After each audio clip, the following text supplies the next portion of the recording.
నమస్తే, welcome to Telugu రాజ్యం. నేను సిరి. మన శంకర్ వరప్రసాద్ గారు వస్తున్నాడు. చిరంజీవి గారి కొత్త సినిమా సంక్రాంతికి రాబోతుంది. అయితే సెకండ్ సింగిల్ అయితే రిలీజ్ అయింది. సెకండ్ సింగిల్ సాంగ్ మీరు చూసే ఉంటారు. సో దీని మీద అసలు ఇది ఎలా ఉంది ఏంటనేది మనకి తెలియజేయడానికి మనతో పాటు ఉన్నారు ప్రముఖ సినీ రాజకీయ విశ్లేషకులు భరద్వాజ్ గారు. నమస్కారం సార్. నమస్తే సార్. ఇప్పుడు మీరు చూసే ఉంటారు చిరంజీవి గారిది మన శంకర్ వరప్రసాద్ గారు వస్తున్నారు అనే సెకండ్ సింగిల్ మనకి రిలీజ్ అయింది. నయనతార గారు హీరోయిన్, చిరంజీవి గారు హీరో, అనిల్ రావుపూడి గారి దర్శకత్వంలో వస్తుంది సినిమా. సో ఇది చూసాక మీకు ఎలా అనిపించింది సార్? అంటే ఇది యాక్చువల్ గా సాంగ్ కి ప్రోమో రిలీజ్ చేశారు. అవును సార్. అంటే ప్రతి సాంగ్ కి ప్రోమో రిలీజ్ చేయటము, తర్వాత సాంగ్ రిలీజ్ చేయటం అనేది ఒక ప్రోగ్రామ్ చేస్తున్నాడు అనిల్ రావుపూడి గారు. అలాగే ప్రతి క్యారెక్టరు అక్కడ షూటింగ్లోకి వచ్చే ముందు ఒక ఎంట్రీ ప్రోమో కూడా రిలీజ్ చేస్తున్నాడు. అంటే నయనతార ఈ షూటింగ్కి రావడానికి ముందు ఒక ప్రోమో రిలీజ్ చేశాడు ఆయన. అలాగే వెంకటేష్ సెట్స్కి వస్తున్నాడు అని ఒక ప్రోమో రిలీజ్ చేశారు. వాళ్ళిద్దరితో ఒక పాట ఉండబోతోంది అనేది ఒక గొడవ. తర్వాత మీసాల పిల్ల పాట ప్రోమో, తర్వాత పాట ఎప్పుడు వస్తుంది అని హడావిడి చేస్తూ ఇంకొక ప్రోమో. ఇలా రకరకాలుగా సినిమాని జనంలో ఎప్పుడు లైవ్గా ఉంచటం కోసం రకరకాల కంటెంట్లు చేసి పంపిస్తున్నారు జనాల్లోకి. అందులో భాగంగా ఈరోజు జస్ట్ ఆ బిట్టు ఒకటి పెట్టి ఒక ప్రోమో వదిలారు. శశిరేఖ అని ఆయన, ప్రసాదు అని ఈవిడ, అలా పిలుచుకుంటూ 2 పడవల్లో ప్రయాణం విడివిడిగా, ఎవరి పడవ వారిదే.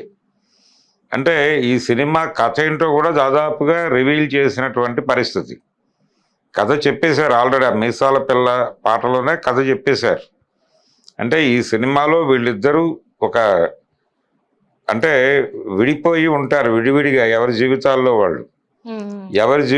వాళ్ళు ఉండగా ఆవిడ జీవితంలోకి రావటం కోసం ఇంకొక ప్రయత్నం జరుగుతుంది వెంకటేష్. ఆ ప్రయత్నం జరిగినప్పుడు ఒక రకంగా ప్రేమదేశం సినిమాలో ఎలాగైతే టబు మిగిలిన హీరోలు ఇద్దరు ఉంటారో అదే పద్ధతిలో ఇక్కడ నయనతార, వెంకటేష్, చిరంజీవి వీళ్ళ మధ్య ఆ రేంజ్ రొమాన్సు, ఆ హడావిడి, ఆ గోల అంతా కూడా ఆ బ్యాక్ డ్రాప్ లో నడుపుతారు సినిమాని.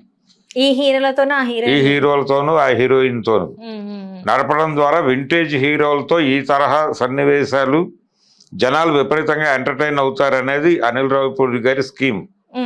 ఆ స్కీమ్లో భాగంగానే వీళ్ళు విడిపోయి విడివిడిగా ఉంటూ మళ్ళీ కలవాలి అనేటువంటి ప్రోగ్రాంలో కొంత అవగాహన వచ్చిన తర్వాత వచ్చేటువంటి పాటగా కనిపించింది ఇప్పుడు వచ్చినటువంటి ప్రోమో. ఇద్దరు విడివిడిగా ఎవరి పడవల్లో వాళ్ళు వస్తున్నారు.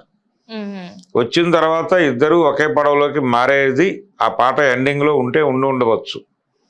అందుకని ఆ సందర్భంగా వచ్చేటువంటి పాటను ఇప్పుడు మనకు ప్రదర్శించి చూపించాడు ఈయన. ప్రోమో రిలీజ్ చేశాడు. ఈ ప్రోమో తర్వాత ఇంకొక ప్రోమో వస్తుంది. అంటే అప్పుడు క్యారెక్టర్ సెంటర్ అవుతాయి. ఆ బుల్లిరాజు అనే ఒక క్యారెక్టర్ ఉంది. ఆయన వెళ్ళి మ్యూజిక్ డైరెక్టర్తో గొడవ పడతాడు. గొడవపడి ఎవరైనా ప్రోమో ఇచ్చి చాలా రోజులు అయింది, ఆ పాట ఇంకా ఇవ్వరా మీరు అని చెప్పి గొడవ పడతాడు. గొడవ పడితే లేదు నేను రెడీగానే ఉన్నాను, డైరెక్టర్ గారిని అడుగు నువ్వు అంటాడు ఆయన. వెళ్ళి డైరెక్టర్ దగ్గరికి వెళ్ళి గొడవ పడతాడు. అనిల్ రావుపూడి దగ్గరికి వెళ్ళి, ఏమండి మీరు ప్రోమో ఇచ్చారు, పాట కోసం వెయిటింగ్ అక్కడ జనాలందరూ, మీరు పాట రిలీజ్ చేస్తారా చేయరా చెప్పండి, లేకపోతే మీ ఇంటి దగ్గరికి వచ్చి ధర్నా చేయాల్సి ఉంటుంది, ఇలా మాట్లాడతాడు అతను. లేదు మనం బలాని రోజున పాట ఇచ్చేస్తున్నాం బయటికి అని చెప్తాడు. ఇలా రకరకాలుగా జనాల్ని ఈ మన శంకర్ వరప్రసాద్ గారు పండక్కి వస్తున్నారు అనే సినిమాతో లింక్ చేసి అంతకాలం క్యారీ చేయటం. అంటే సంక్రాంతికి వస్తోంది ఈ సినిమా అని చెప్తున్నారు. సంక్రాంతి దగ్గరకు వచ్చేస్తోంది. మనం ఆల్రెడీ డిసెంబర్లోకి వచ్చేసాం కాబట్టి ఇంకొక నెల రోజుల్లో సినిమా ఉంది. ఇప్పటిదాకా డేట్ అనౌన్స్ చేయలేదు. పండగ అని మాత్రమే చెప్తున్నారు. సంక్రాంతికి వస్తోంది అని మాత్రమే మాట్లాడుతున్నారు తప్ప సంక్రాంతి రోజు వస్తుందా, ముందు రోజు వస్తుందా, తర్వాత రోజు వస్తుందా అనే దానిలో క్లారిటీ లేవు.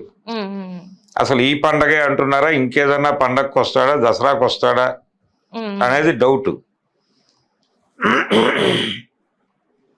అంటే ఇప్పుడు పెద్ద సినిమాల మీద జనాలు రకరకాల సందేహాలతో ఉన్నారు. అఖండ ఎక్స్పీరియన్స్ తర్వాత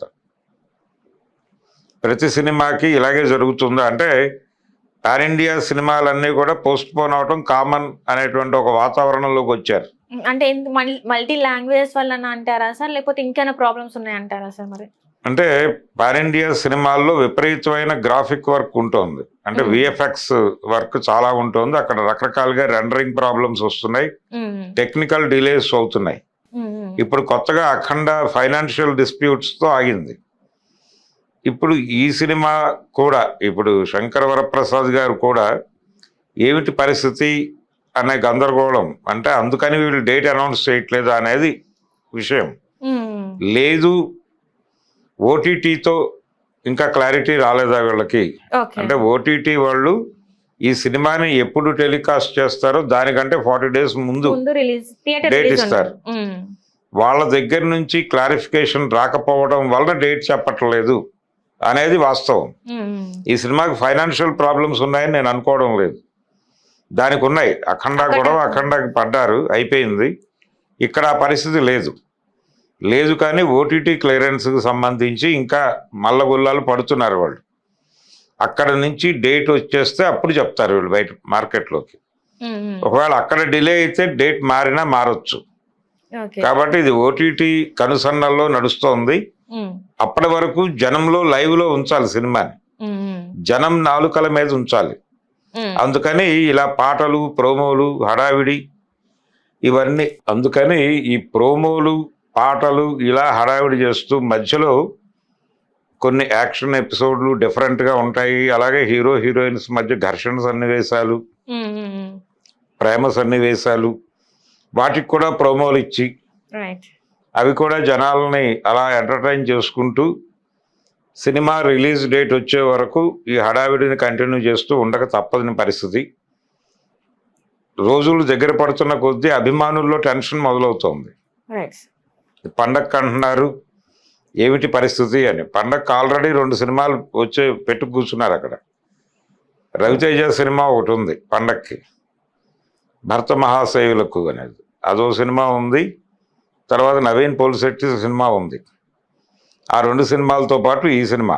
దీనికంటే ముందు 5వ తారీఖు రాజాసాబ్ ఉంది. ఈ సినిమా ఉందో లేదో క్లారిటీ ఇవ్వట్లేదు.